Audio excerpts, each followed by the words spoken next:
Hey there, this is Andrew Hunziker with Dope CFO. We've got two great guests today, Betsy Morem and Mark Waller, that are working together in our program. And so this one, there's going to be a lot of stuff in this one. I'm glad everyone's joining us. So let's just jump right in.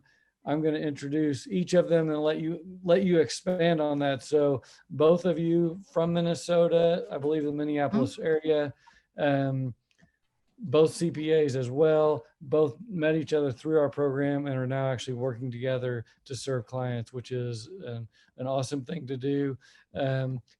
So Betsy, why don't you jump in and start with kind of the first, tell us a little bit more about yourself and also why you chose cannabis and or CBD as well. Yeah, absolutely. And just another fun fact about both Mark and I, we're both from small Minnesota towns too. So awesome. Common, and we're very proud of it. Part of the reason why we're both interested in agriculture in a sense. But about me, so I'm a newly licensed CPA, but I have been working with small businesses, providing them with accounting and bookkeeping services for about 7 years now. What drew me to cannabis was a couple things. I'm interested in the economics of cannabis and what it's done for states who have legalized it. And, I don't really consider myself the typical accountant. So I'm drawn to a niche that's sort of outside the box. Guess you could say. That's awesome. Yeah. I think a lot of us fit that mold as well. And right. Mark, why don't you jump in and tell us about your background as well, and also how you all met and came together. Yeah, definitely. So I've been in accounting in some sense, both public accounting and in the private sector. Been a controller and been working for in the public accounting realm, kind of the bigger regional firms, and working kind of in the tax side, and then private sector working as a controller. So I actually I missed the public accounting side of things a little bit as I worked in the private sector, I should say. But what I wanted to do is I kind of wanted to get back into the game, so to speak, but on my own terms. And so, the reason I looked at cannabis, CBD, as a niche is it's really an interesting field, that kind of the intersection of business innovation and social justice really spoke to me. So actually, when I was looking at joining Dope TFO, I reached out to Betsy initially. She and I had been doing kind of independent work together on a more unofficial basis prior to this. So when I was looking at the program by myself, I reached out to her, and that's when we started kind of talking more seriously about working together on this niche. Well, why don't we, that's a good transition to the next question of when you both joined Dope CFO and what made you make the decision actually to go ahead and dive in head first. And Betsy, you want to start again? Yeah, well, when Mark emailed me about Dope CFO, I just thought it was crazy, because I had actually looked into the program in December of 2018. And, at that time, my focus was kind of more toward becoming eligible to sit for the exams and studying for that. But it was always kind of in the back of my mind, something that I was interested in. So when Mark emailed me, that kind of brought it back to the surface. And it was shortly after that I had become licensed. And, essentially immediately after that, I decided to join Dope CFO. And I think that was in September that I joined. So it hasn't been all that long, but I feel like a lot has happened since then. Oh yeah. And how about you, Mark? Yeah. So really for me, like I was saying, I was kind of looking for a way to get beyond what I had been doing on my own. I know I mentioned I was in the private industry, but since 2018, I started my own CPA firm and have been kind of looking for a way to expand that. And a lot of things kind of clicked around the time the pandemic started. I started kind of looking around at other public accounting firms, and found some things that were good, some things that were kind of, like I said, wanted to get back into the field on my own terms. And so I joined, I think, in July 2020, and some of that, the reason for that too is that Betsy, good colleague to have. She periodically threw me some referrals to people that she could serve in her own practice but didn't have time to, or maybe I could serve the tax side of things for them. So having that background initially got me a call right away with another cannabis related client. Didn't necessarily work out. We're still hoping that one of those types of clients will come in, but it was a good way to kind of ignite that that spark in this industry. Did you, and you mentioned this briefly, so even though you're both CPAs, do you have a little bit different skill set on what, because that's on the outside, it could look like, oh, you just do the exact same thing, but you may bring different things to the practice. Yeah, absolutely. I mean, Mark has 10 years on me. About the age difference, Mark. No, I didn't get into accounting until I would say like mid to late 20s. But I think what the experience that Mark brings that I lack is really that controller experience. I can tell just in working with him so far that he's very process driven. And I think with my experience in working with small businesses, it hasn't been as buttoned down, I guess you could say, as what Mark is used to. So I think, I've really been more on the transactional side of things up until this point, and I'm definitely ready to take it to the next level. But I think that's kind of where we bring in different skill sets and why it's going to work out really well. Yeah, definitely. Yeah, that's a good point, Andrew. I think she and I are complementing each other really well already in our new venture. We kind of joke that on Zoom calls and things when we're talking to clients, she's really good about asking how are the kids and things like that. That I'm maybe not quite as natural with, but I really enjoy kind of like writing. So writing emails. When digging into some of the finding CEO tools, I've enjoyed digging into that and kind of making it our own. And then so I think like with my background as a controller, digging into the internal control processes, digging into some of those documents, that's really exciting for me. Like to have the ability to have like a internal control document right away that we can work with clients is really exciting to me, and maybe not as exciting to the client sometimes, but it's but it's really cool. It's a great foundation to start with. So yeah, I think the two of us work together really well, complement each other's skill sets really well.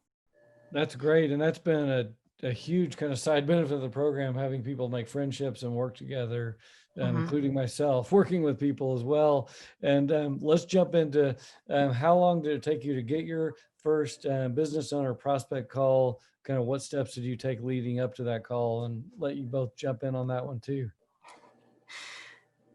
Yeah, I mean, we took the advice of the program, and one of the first things that we did was start sending out cold emails. And I had actually found a list of licensed of hemp license holders in Minnesota, and it had all of the contact information within that document, which was amazing. So sent out some emails, and we actually got a response, which was super exciting. We're like, yay, we're not just sending out these emails into space. People are actually reading them. Right. And that response turned into a call. And I think we had several calls with him. It was a bit of back and forth for a couple of months. But having that initial call and having kind of a guide of where to take the call, not to spend too much time in the call, but having an idea of kind of what we should do in that initial call was really helpful. Yeah, that's awesome. And it's very easy to get sidetracked down the rabbit hole of starting to help them and answer questions. And you got to be careful, because the second you do that, they'll figure, they're like, oh, we're just going to call you back. Let's get some more Right. questions Yeah. answered. And then they like to put off everything other than hiring you and Yeah. paying. But why don't you, and I exactly. know I jumped in at some point, so why don't you tell about how you all reached out to me and how it went from there, and even update from since the call, so I can learn more. Yeah, well, we were just kind of feeling like there was about a month or two where there wasn't much commitment or signs of commitment from the prospect. I mean, they were busy with harvest, so we completely understood that. But Mark said, "Hey, I think Andrew is actually willing to hop on a call with members of Dope CFO and help them close that initial prospect." And that's exactly what you did, Andrew.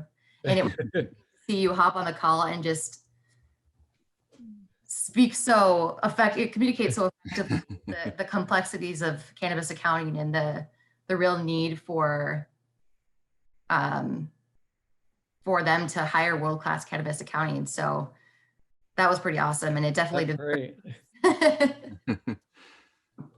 Yeah, I think, yeah, it was funny because we were on a video call, but not the client wasn't on the video. So Betsy and I think like when you started talking right away, Andrew, like I think we were both like looking at each other's cameras, like, is this really happening? Like, this is amazing. Like, what is happening right now? But yeah, I mean, it was really helpful to have you in.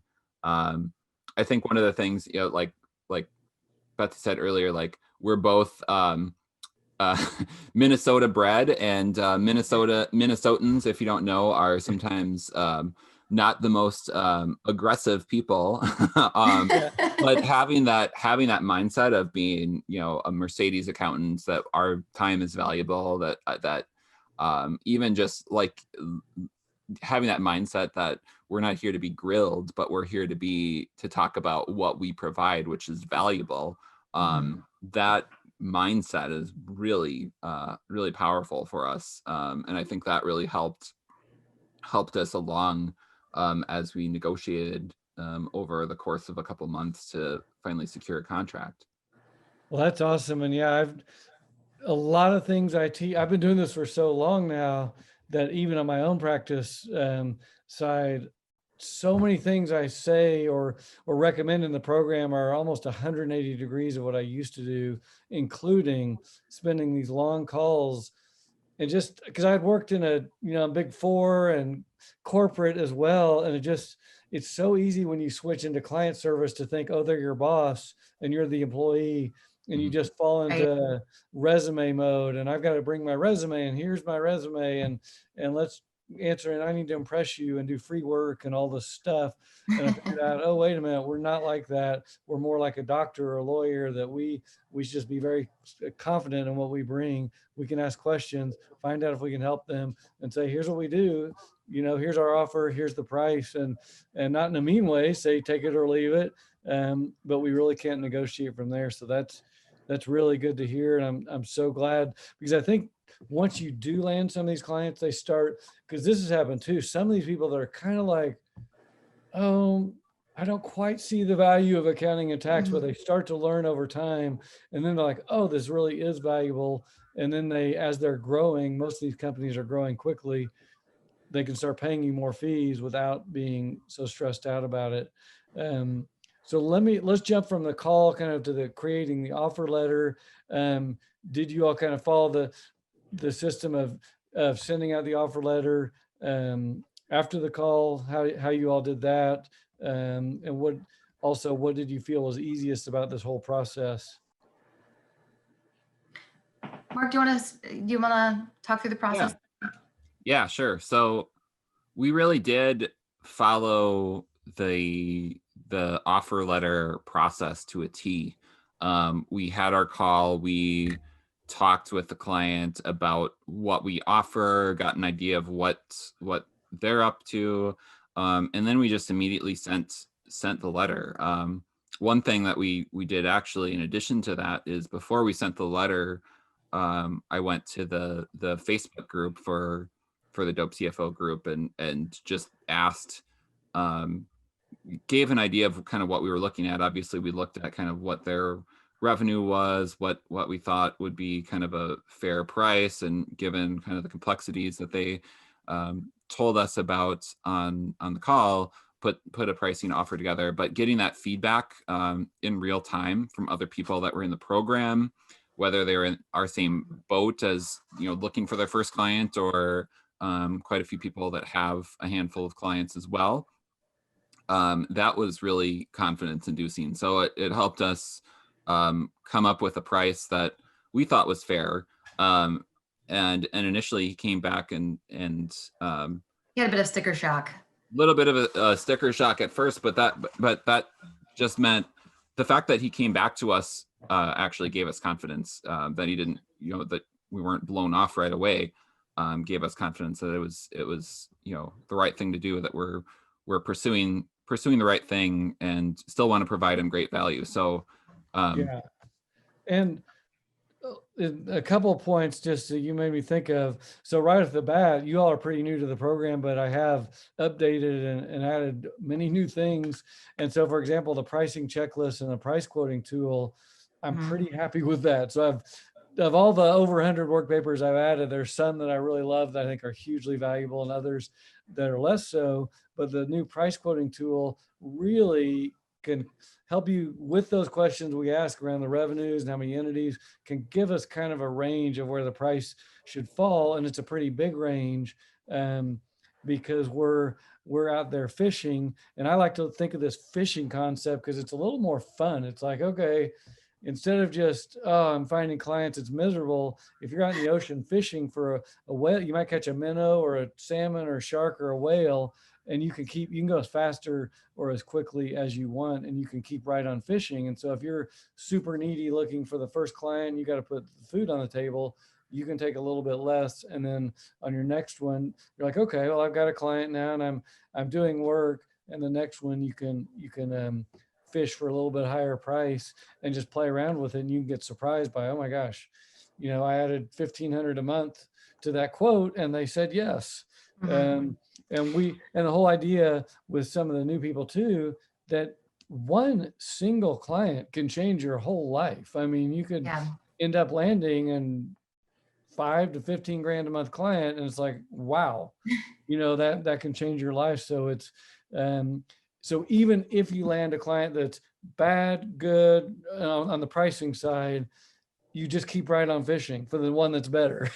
And so we can keep fishing the whole 10 years of our practice, and over 10 years, you might land a couple of whales along the way. Yeah, and I think one of the key things that that you suggest that we build into the pricing is that it's reviewed on a quarterly basis. And with these type of companies, we know that growth can happen very rapidly.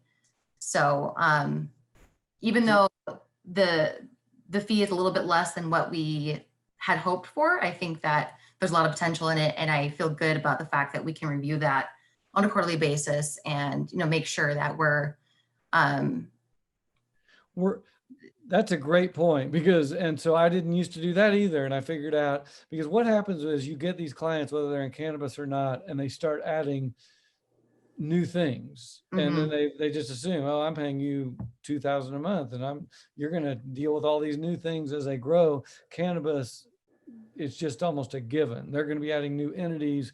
And I just think of my client here in this small town here, going from 1 dispensary to 2, then 3, then he bought half a farm. Oh, then he opened a coffee shop next door. And then he had some real estate, and his entities, some entities he added, then he shut some down. And I think he went up to 12 entities at one point. Wow. And so they keep adding this stuff. And so it's just like, yeah, you're growing, you're expanding. That's the model in cannabis and CBD. And so we're going to go right ahead with you. And next quarter, we're going to say, you're paying us $5,000 a month right now, but look what happened. You're planning a new dispensary, and your sales grew, and and our fee's going to go up X%. And then they just get used to it, and that you're growing with them. But you can also on the pricing side play off that, yeah, you're a $5 to $10 million company and you're not having to hire a full-time CFO, controller, 3 accounting staff, and outsource your Right. tax work at year end to Big Four, and they can easily Yeah. be paying hundreds of thousands of dollars. So our solution, I believe, of all dope CFO, we're providing a ton of value. We're getting paid really well, but we're still an investment to the company. They're making a return on our investment. They're saving a ton of money and Mhm. getting world-class accounting. So that's good. Mark, do you have any further thoughts on strategy around pricing? It is a tricky. It's not just science; it's an art as Yeah. well.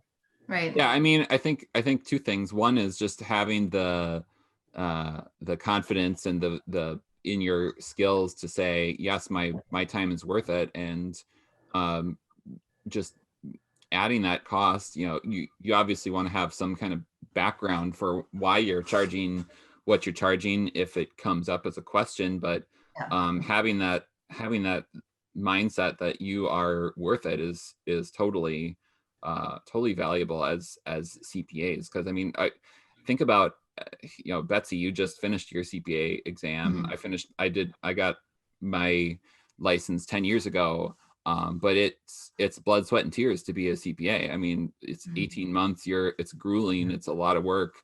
And I think we as a profession should value that and show people that we're valuable, and we can provide value back to them too. I mean, I think having the mindset that we are valuable will naturally rub off on clients and will reciprocate that way. And that's a good point too, which brings up another 2 points. One around the education, and I believe that whether you're in day one of your practice, and I got my accounting.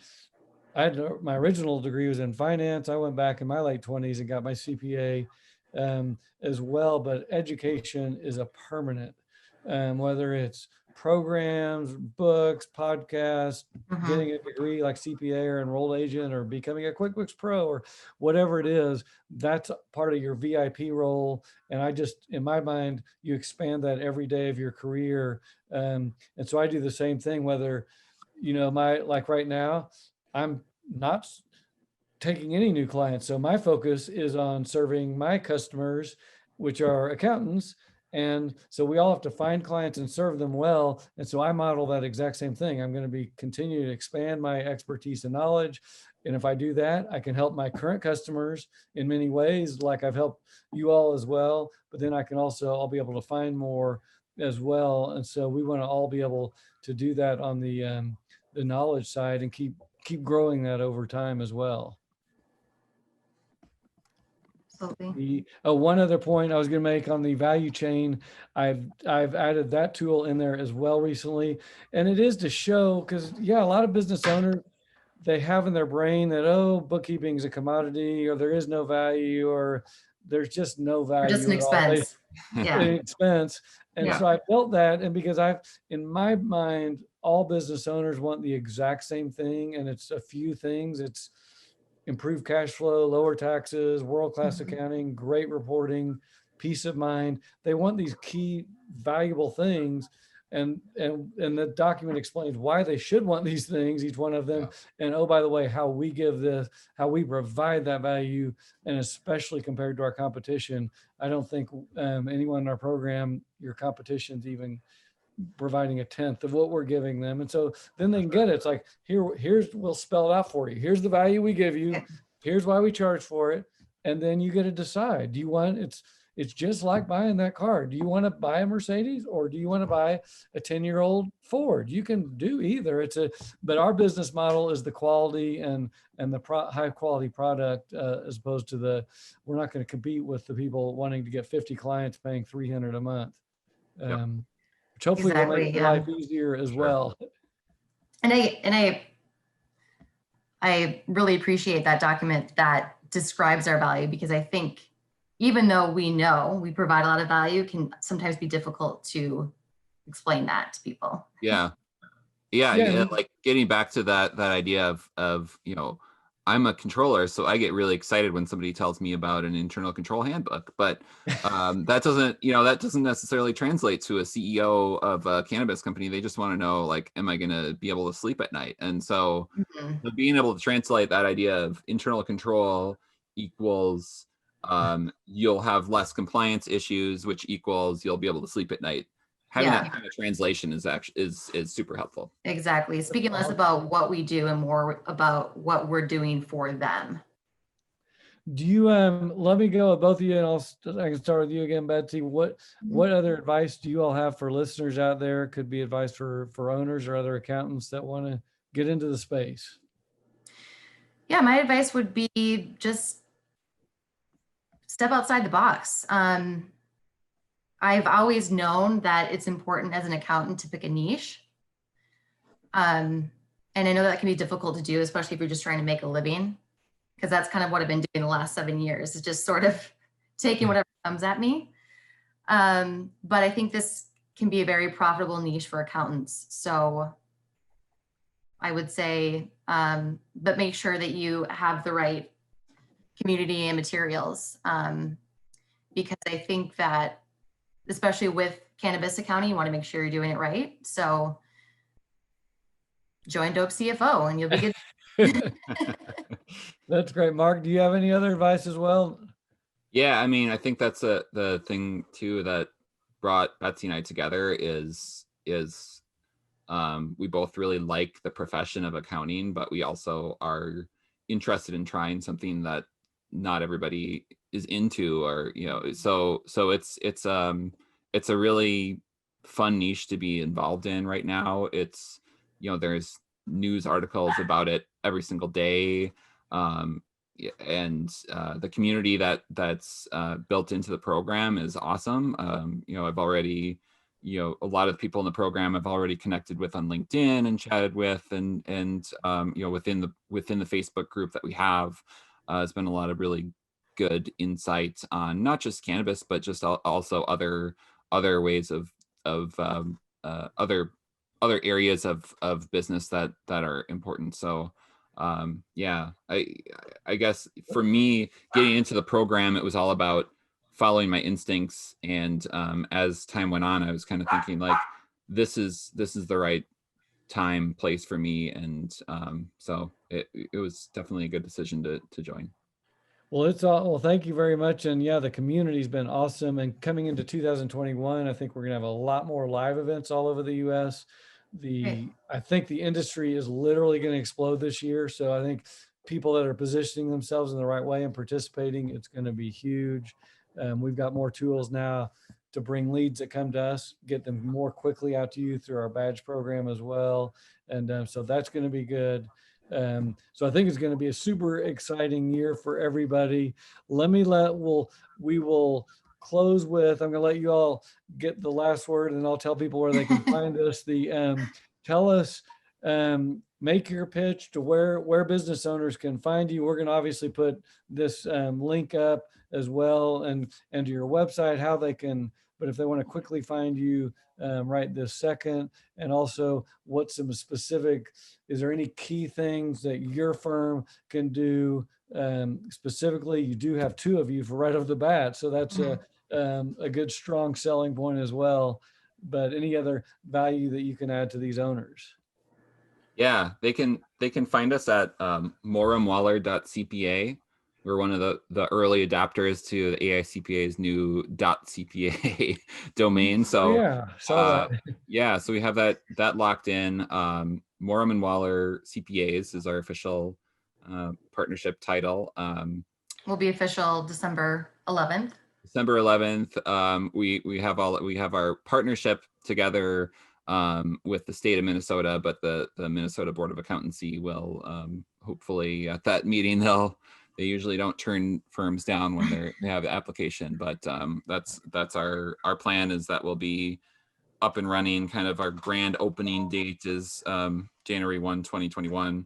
For now, we're working together under my accounting firm, but users can go to moremwaller.cpa right now, actually, and find my webpage, and then find the And final. you all will serve the entire niche, and not just Minnesota. Yeah, over the absolutely. US. Absolutely. Yep. So we'll be, our goal is to serve the whole country with, for cannabis and CBD and hemp. Well, that's awesome. And yeah, the business owners are listening. Yeah, in today's day and age, I think more and more owners are getting it after our year of COVID. But Yeah.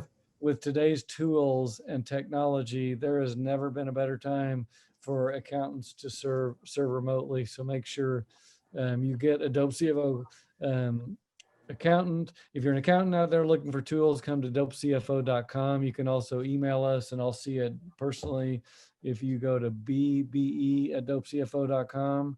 And I wanted to thank you all so much for coming on the show. And Thanks for having us. we're going to get this out, and you can put it on your site as well. But yeah, it sounds like you all are going to be providing a ton of value. And Minnesota is going to be obviously a huge place. I know you all have a lot of water and land. All that Land or lake. 10,000 lakes. That's It's right. a perfect place for growing. Exactly. Indoor and outdoor. So that's awesome. And thank you all so much. Thanks, Andrew. Thank you.